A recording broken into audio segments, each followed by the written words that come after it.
샬롬. 2024년 1월 2일 화요일 하나님 나라를 시작하는 말씀 묵상 시간입니다. 오늘 우신 공동체에게 주시는 하나님의 말씀은 신명기 1장 19절에서 33절까지의 말씀인데요. 장년누리의 송정자 권사님께서 말씀을 봉독해 주시겠습니다. 하나님 말씀을 경청하십시오. 우리 하나님 여호와께서 우리에게 명하신 대로 우리가 호렙산에서 발행하여 너희의 분바 크고 두려운 광야를 지나 아모리 족속의 산지 길로 가데스 바네아에 이른 때에 내가 너희에게 이르기를 우리 하나님 여호와께서 우리에게 주신 아모리 족속의 산지에 너희가 이르렀나니 너희 하나님 여호와께서 이 땅을 너희 앞에 두셨은즉 너희 열조의 하나님 여호와께서 너희에게 이르신 대로 올라가서 얻으라. 두려워 말라, 주저하지 말라 한즉 너희가 다 내 앞으로 나와 말하기를 우리가 사람을 우리 앞서 보내어 우리를 위하여 그 땅을 정탐하고 어느 길로 올라가야 할 것과 어느 성읍으로 들어가야 할 것을 우리에게 회복해 하자 하기에 내가 그 말을 선히 여겨 너희 중에서 매 지파에 한 사람씩 12를 택하매 그들이 앞으로 가서 산지에 올라 에스골 골짜기에 이르러 그곳을 정탐하고 그 땅의 과실을 손에 가지고 우리에게 돌아와서 우리에게 해보하여 이르되 우리 하나님 여호와께서 우리에게 주시는 땅이 좋더라 하였느니라. 그러나 너희가 올라가기를 즐겨 아니하고 너희 하나님 여호와의 명을 거역하여 장막 중에서 원망하여 이르기를 여호와께서 우리를 미워하시는 고로 아모리 족속의 손에 붙여 멸하시려고 우리를 애굽 땅에서 인도하여 내셨도다. 우리가 어디로 갈고 우리의 형제들이 우리로 낙심케 하여 말하기를 그 백성은 우리보다 장대하며 그 성읍은 크고 성곽은 하늘에 닿았으며 우리가 또 거기서 아낙 자손을 보았노라 하는도다 하기에 내가 너희에게 말하기를 그들을 무서워 말라, 두려워하지 말라. 너희 앞서 행하시는 너희 하나님 여호와께서 애굽에서 너희를 위하여 너희 목전에서 모든 일을 행하신 것 같이 이제도 너희를 위하여 싸우실 것이며 광야에서도 너희가 당하였거니와 사람이 자기 아들을 아는같이 너희 하나님 여호와께서 너희 행로 중에 너희를 아느사 이곳까지 이르게 하셨느니라 하나 이 일에 너희가 너희 하나님 여호와를 믿지 아니하였는도다. 그는 너희 앞서 행하시며 장막 칠 곳을 찾으시고 밤에는 물로 낮에는 구름으로 너희 행할 길을 지시하신 자니라. 아멘. 우여곡절 끝에 드디어 이스라엘 백성은 가나안 땅의 경계 지역인 가데스 바네아에 도착하였습니다. 이제 그곳에서 약속의 땅에 들어가라 하시는 하나님의 출발 명령을 받았습니다. 올라가서 차지하라. 두려워하지 말고 겁내지 마라. 이제 하나님 말씀대로 올라가서 그 땅을 취하기만 하면 됩니다. 그러나 하나님의 명령에도 불구하고 이스라엘 백성은 다른 제안을 하고 있습니다. 길과 성읍과 땅을 정탐할 정탐꾼을 먼저 보내자고 제안합니다. 이스라엘 백성들의 이러한 태도는 신중해 보이는 모습입니다. 정탐꾼을 먼저 파송하여 적진의 상황을 살피고자 하는 것은 23절 내가 듣기에도 그 말은 옳은 말이어서 라고 표현된 것처럼 타당하게 보이고 상식적으로 보이는 행동이었습니다. 같은 내용을 담은 민수기 13장에서는 정탐꾼 파송은 하나님의 명령으로 이루어진 현명한 조치로 보기도 했습니다. 그러나 오늘의 본문은 신학적인 상황에서 고려되어야 합니다. 지금은 하나님의 명령이 분명하게 떨어진 상황이었습니다. 따라서 이스라엘의 정탐꾼 파송은 결국 하나님의 분명한 인도하심을 의심하는 행동이었고 절대적인 하나님의 행위가 인간의 조치를 통해 오히려 평가절하되는 꼴이 되고 말았습니다. 이스라엘은 지파별로 한 사람씩 선출하여 12명의 정탐꾼을 파송하였습니다. 그들이 돌아와 하나님이 보여주신 그 땅이 좋았더라 긍정적인 보고를 했는데도 불구하고 이스라엘 백성은 가나안 땅으로 들어가는 것을 거부하고 거역했습니다. 이것은 이스라엘 백성이 가나안 정탐을 제안했지만 사실 처음부터 여호와의 말씀에 대한 신뢰가 없었음을 보여주는 것입니다. 이스라엘 백성은 억지로 핑계거리를 만들어내기까지 합니다. 27절과 28절을 공동번역으로 다시 한번 읽어드리겠습니다. 너희는 너희의 천막 안에서 투덜거렸다. 야훼가 우리를 미워하여 이집트 땅에서 이끌어내다가 아모리인들의 손에 붙여 씨도 없이 죽게 하려는구나. 우리가 어찌하여 그곳으로 가야 하느냐? 그들은 어찌나 큰지 우리 따위는 어림도 없으며 수요도 많은 데다가 성읍들을 둘러싼 성벽은 하늘에 닿을 듯이 어마어마하고 아나킴의 후손들까지 거기에 있더라고 보고하여 우리의 형제가 우리의 간담을 서늘하게 해주지 않았느냐? 이스라엘 사람들은 하나님께서 이스라엘 백성의 고통스런 부르짖음을 들으시고 행하신 출애굽의 놀라운 은혜마저 하나님께서 미워하셔서 하는 행동이라고 만들어버리고 말았습니다. 모세는 이스라엘 백성을 끊임없이 설득하려고 했습니다. 그들의 시선을 두려워하는 적들이 아니라 야훼 하나님에게로 향하도록 권면하고 있습니다. 하나님께서 애굽에서 이스라엘 백성들을 구원하기 위해 행하신 일들을 상기시키며 이스라엘을 위해 싸워주신 동일하신 하나님께서 앞으로도 계속해서 싸워주실 것을 확신시키려 노력합니다.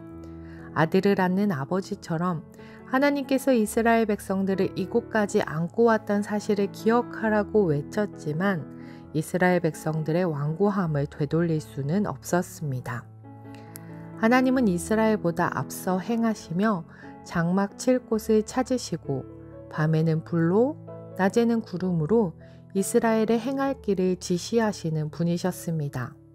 하나님은 항상 이스라엘 백성보다 앞서 행하시는 분이셨습니다. 하나님께서 스스로 정탐꾼이 되어주신 것입니다. 안전하고 확실한 길로 이스라엘을 인도해 주셨습니다. 하지만 이스라엘 백성은 하나님께서 약속해 주신 땅에 들어가지 않으려 했습니다. 이미 그들은 가나안 땅에 올라갈 의지도 믿음도 없었던 것입니다. 마음이 닫혀있던 그들은 그들이 보고 싶은 것만을 보았습니다. 기골이 장대한 안악자손, 그들의 높은 성읍만 보고 불평했습니다. 33절 말씀을 세 번역으로 다시 한번 읽어드리겠습니다. 당신들이 진칠 곳을 찾아주시려고 당신들 앞에서 당신들을 인도하여 주셨는데도 그리고 당신들이 갈 길을 보여주시려고 밤에는 불기둥으로 낮에는 구름기둥으로 인도하여 주셨는데도 당신들은 아직도 주 당신들의 하나님을 믿지 않습니다. 하나님은 참 정탐꾼이십니다. 우리보다도 이미 앞서서 모든 것을 살펴보시고 우리에게 지시해 주십니다. 밤에는 불기둥으로 낮에는 구름기둥으로 우리를 인도하시며 아들을 안는 아버지처럼 우리를 안고 인도하실 것입니다. 이제 우리에게 필요한 것은 하나님 명령에 순종하는 것입니다. 2024년이 시작되었습니다. 모든 것이 막막하기만 하기도 하고 알 수 없는 것 같기도 한 2024년을 시작하는 오늘 올라가라 말씀하시는 하나님 말씀에 순종하기 원합니다. 우리가 그럴 수 있는 이유는 우리보다 먼저 그곳에 가셔서 살펴보시고 우리의 길을 인도해 주실 하나님께서 계시기 때문입니다. 하나님의 돌보심과 인도하심을 소망하며 한 해를 시작하는 높은 뜻 우신교회 성도 되기 소망합니다. 기도하겠습니다. 사랑의 하나님, 하나님께서 우리의 정탐꾼 되심에 감사드립니다. 우리보다 먼저 살펴보시고 우리에게 알려주십니다. 아버지가 아들을 안는 것처럼 우리를 안고 인도해 주십니다. 구름기둥과 불기둥처럼 우리를 인도해 주십니다. 올 한 해 하나님보다 먼저 앞서 생각하고 행동하지 않고 하나님께서 말씀해 주실 때 믿음으로 순종하며 나아가는 높은 뜻 우신의 성도들 되게 하여 주옵소서. 감사드리며 예수님 이름으로 기도드립니다. 아멘. 말씀을 봉독해 주신 송정자 권사님의 사연을 먼저 읽어드리겠습니다. 샬롬, 높은 뜻 우신교회 작년 삼순 송정자입니다. 오늘은 2024년 1월 2일, 그러니까 꼭 10년이 되었네요. 저는 2014년에 중증 난치성 희귀병 진단을 받았습니다. 하루하루가 몹시 피곤했고 어느 날인가는 도저히 걸을 수 없어서 길에 쓰러지다시피 주저앉기도 하였습니다. 그저 단순히 과로였다고만 생각했었습니다. 그때 둘째 아이가 대학 입시를 막 끝낸 때였고 외국에서 공부하겠다는 아이의 뜻에 따라 멀리 보내야 하는 상황이어서 빈둥지 증후군인가 하는 생각도 했었습니다. 그런데 어느 날 동네 병원 건강검진을 통해 몸 안의 간세포가 부서져서 커다래지고 기능을 하지 못하고 간암이 의심된다는 소견이 나와서 급히 서울대학교 병원 진료를 받게 되었고 중증 난치성 희귀질환 진단을 받게 되었습니다. 그 뒤로 저는 서울대학교 병원에서 지속적인 추적 검사를 통해 다른 장기에도 문제가 발생하고 있음을 알게 되었습니다.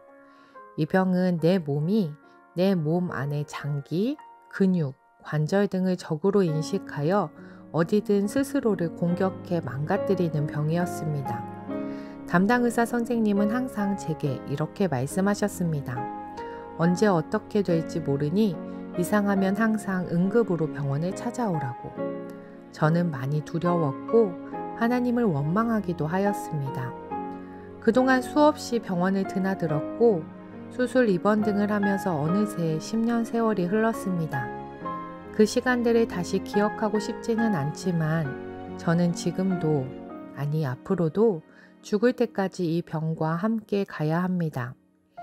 그래서 굳이 입 밖에 내어 이야기하면서 생각하고 싶지 않고 가끔은 내가 정상인이라는 행복한 착각을 하기도 하지만 그럴 때마다 항상 남편은 저의 상태를 상기시켜 주곤 합니다.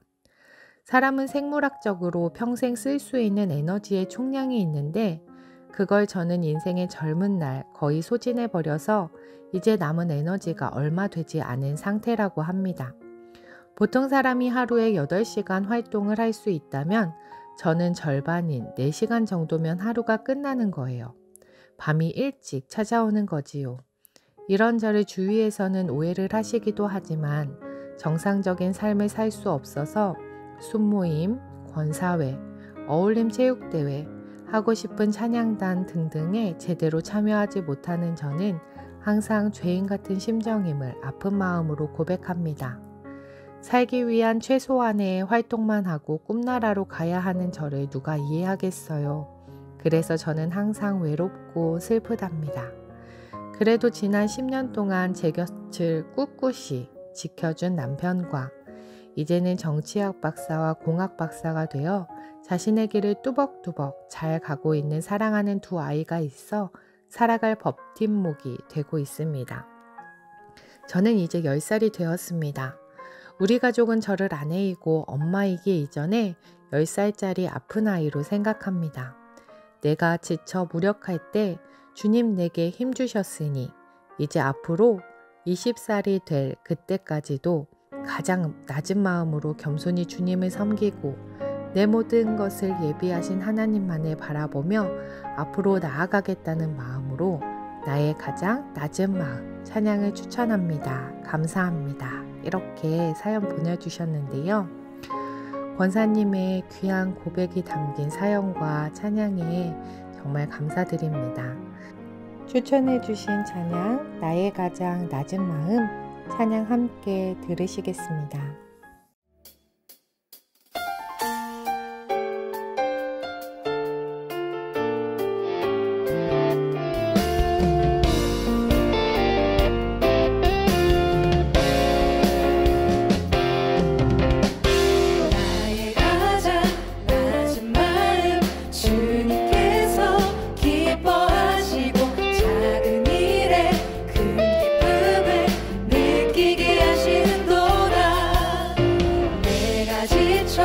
무력할 때 주님 내